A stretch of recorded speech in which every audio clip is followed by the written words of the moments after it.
Hello, my name is Michael Vons. And my name is Nicole Mercedes. Together, we worked on Callisto, an air quality sensor and monitor.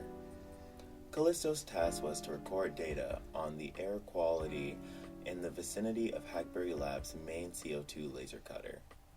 This data was recorded and uploaded to a database throughout the span of 2 weeks so that at the end of those 2 weeks, we could analyze said data. The way that this process started was figuring out our physical prototype. A custom printed circuit board was the start, and this one was designed in ECEDA, and later sent to manufacture overseas. Once the PCB was in our hands, we soldered the components and did a first test to check for any issue. After no sign of issues was clear, it was time to design a 3D printable enclosure for the components.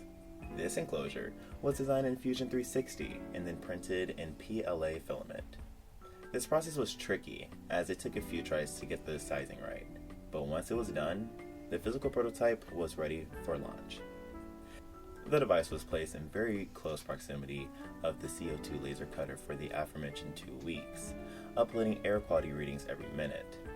This way, the data output was constant and showed the different particle emissions throughout the day, allowing us to see how this machine affected the space it was set in.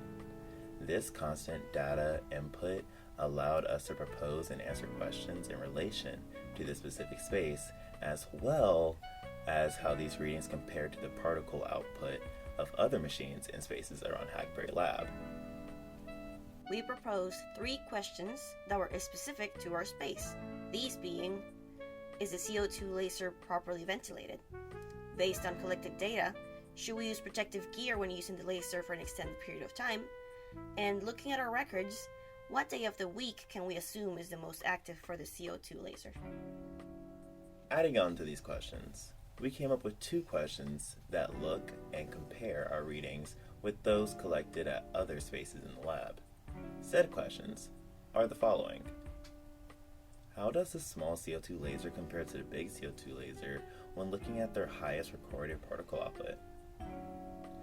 Which are the 3 machines in the lab that produce the highest number of emissions during a hackathon?